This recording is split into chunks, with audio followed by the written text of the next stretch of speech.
to the Entrepreneur's Playbook. I'm Brad. I'm Ryan Lee. And we're going to jump right into it. And what we want to cover in this video is the problem and really outline what it is we're dealing with and what problem it is that we're looking to solve. Right? Yeah.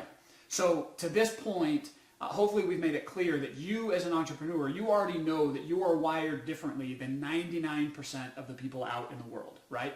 That's what makes you an entrepreneur. That's what makes you unique. And it's those skills that has made you successful to this point.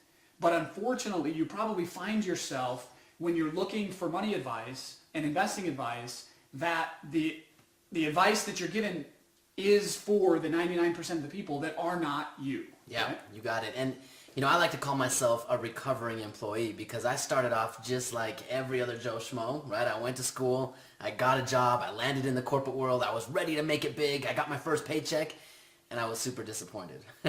Well, you were an entrepreneur that refused to believe you were an entrepreneur. Here's the funny thing. Yeah, before college, or when I was in college, I actually ran a side hustle. And I always had businesses and entrepreneurial side things all over the place on the side. But I made more money on the weekends in college than I did postgraduate in working a 2-week, getting a paycheck after 2 weeks. I made more money on one weekend as an entrepreneur than as an employee. Yet you refused to hold on to that for a long time. Because why? But here's why. The reason why was I was told, I was raised, I was ingrained in my head that entrepreneurial stuff, that's risky, right? And what a good, responsible man and father does is he goes to school, he gets a good job. Once he gets out of that good job, he takes his money that he earns, he puts it in a 401k, and what I wasn't told is that the outside of that equation is I pray. I hope it all works out.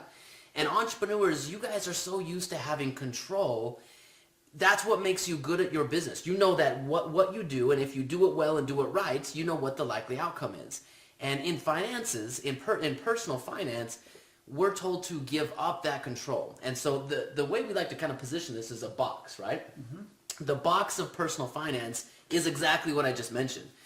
Whoever you're getting your financial advice from is either a shark trying to tell you to give your money to them so they can go gamble with it. Yeah, Wall Street, everyone needs to understand this. Wall Street is full of professional gamblers. Yep. But they gamble with your money. They're not willing to do it with their own money, so they need your money so they can go gamble, because that's really all it is. As sophisticated as it looks to be, they're professional gamblers with your money. So that's option number one. Option number two, giving you advice, is some dude sitting behind a desk working a job that he probably doesn't like, giving you the same advice that he's following of working for 30 or 40 years and hopefully saving up enough for retirement. That's not what you want. And the problem is you're in a business, you're in a job, you're in a profession that you love. That's why you're an entrepreneur. You have a business that's your baby. You put your blood, sweat, and tears into that. And your goal isn't to work for 30 years so you can walk away. Your goal is to do what you love every single day, right? Yeah, so when it comes to 99% of the rest of the world, congratulations, you're already retired. Yeah. Because what everybody else wants to do is save up enough money so they can stop doing what they want and go do something that they do love to do. So if you're the entrepreneur that loves what they do, like I said, congratulations, you're already retired. So that leads us to we've got to ask the right question about what we want as entrepreneurs out of our financial plan. Okay? It's not to accumulate money so that we can quit and do something different. So this is probably the best way to think about it and summarize it. As entrepreneurs, we like risk.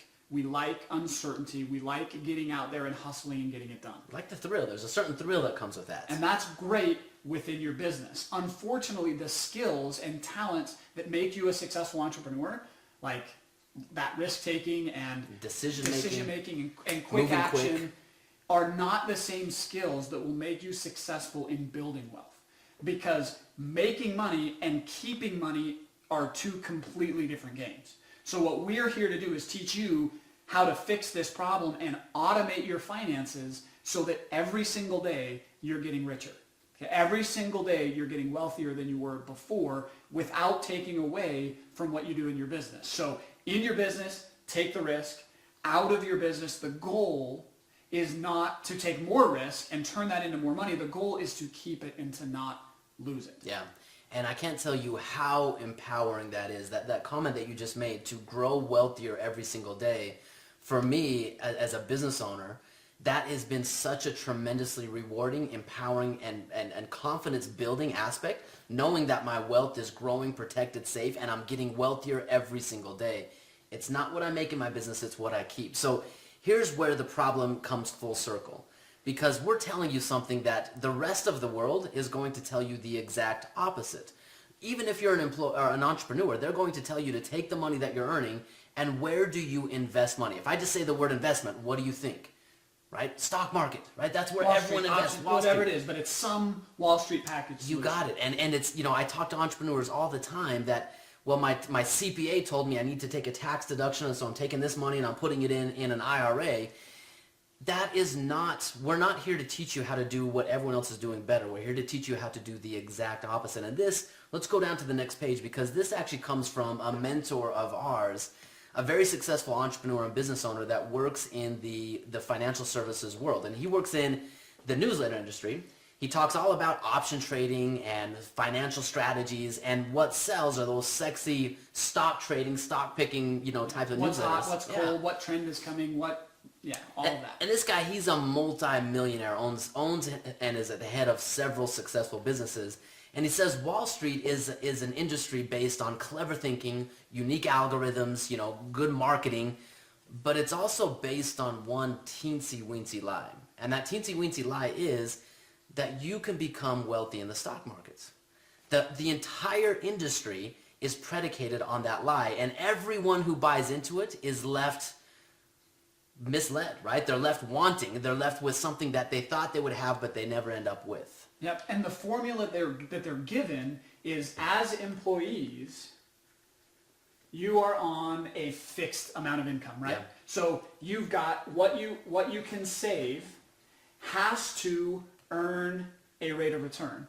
And then it has to do that. Remember the magic of compounding, right? This is the formula of traditional finance. Rate of return plus a really long period of time equals financial freedom. Okay? With your fingers crossed. Okay? Hoping that happens, and the only way this happens is if you generate a high enough rate of return and you wait and defer long enough. Okay? If you're an entrepreneur, your stomach is probably already turning at that, right? I don't like to wait a long period of time, and I want to hope on stuff. So, but this is the formula that most of the advice given to you, this is the framing around that. Well, they're trying to take advice for employees, and you kind of hit the nail right on the head.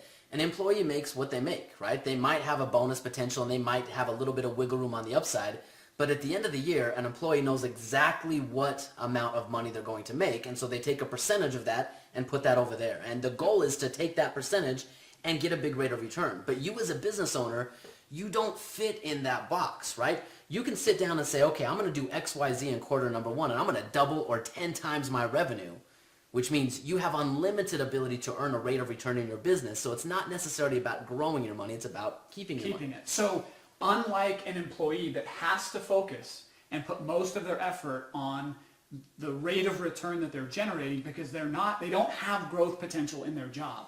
They don't have the ability to go out and take risk and manage it and have a payout like we do as entrepreneurs. So they do have to focus on that rate of return. But you as an entrepreneur, your opportunity for wealth building lies within your own business. That is where you need to generate your growth. So your formula looks more like this. Your business is the opportunity for growth. Yeah. Then whatever that produces for you, the returns that generates, the capital that it accumulates, your goal after that is not to try to take more risk with it and grow that further. It's to not lose it. Okay? That's a pretty simple game if you know how to play it, but it's really the hard game when you're talking to financial advisors who say, give me your money, give up control, I'll go put it over here, and we're going to maybe grow at XYZ percent. But it's so counterintuitive. Yeah, and we've got to kill in you this idea of my money has to be generating a rate of return. Because what we want for you as an entrepreneur is to be in a position financially to be able to take any risk that you feel appropriate for your business without wondering about the implications that might have somewhere else. Okay, I've got a young family, 5 little kids, and I think about them all the time as I'm running and operating my business.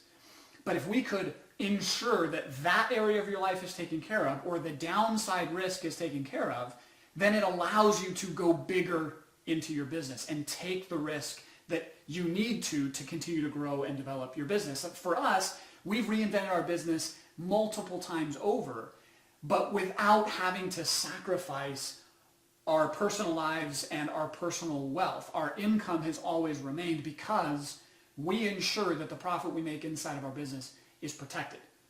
Okay. One thing to wrap this up, and then we're gonna bring something kind of full circle here. So Mark Ford, successful business owner who we're talking about here, he in one of his publications he talks about how difficult it is to earn a rate of return even in his own business. Right? The world that we live in is so dynamic. There are so many different influences on your business on a daily basis from all over the world that can change the profitability of your business. But Mark Ford, successful business owner, says he knows on average when he puts an effort in what the likely return of that effort and that investment is within his business. But every single time without exception that he's taken money outside of his business and invested it in someone else's business, which is really what the stock market is, he has no control over that. And almost every single time he has lost money. So think about that in your investing, right?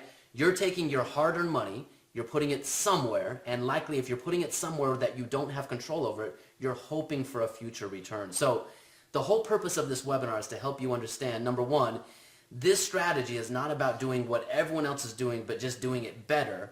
It's about doing it the exact opposite. And our good friend here, George Costanza. Now, if you've ever watched the TV episode Seinfeld, we can probably learn everything we need to learn about life from Seinfeld. Or The Simpsons, but Seinfeld. Either way, so we're going to let George Costanza kind of wrap this webinar up for us, and then we're going to move on to a webinar where we show you what to do. If you know what not to do, that's half the battle, and then we'll fill in the other half with what to do. George, you know that woman just looked at you. So what? What am I supposed to do? Go talk to her. Elaine, bald men with no jobs and no money who live with their parents don't approach strange women. Well, here's your chance to try the opposite. Instead of tuna salad and being intimidated by women, chicken salad and going right up to them. Yeah, I should do the opposite. I should. If every instinct you have is wrong, then the opposite would have to be right. Yes, I will do the opposite. I used to sit here and do nothing and regret it for the rest of the day. So now I will do the opposite and I will do something.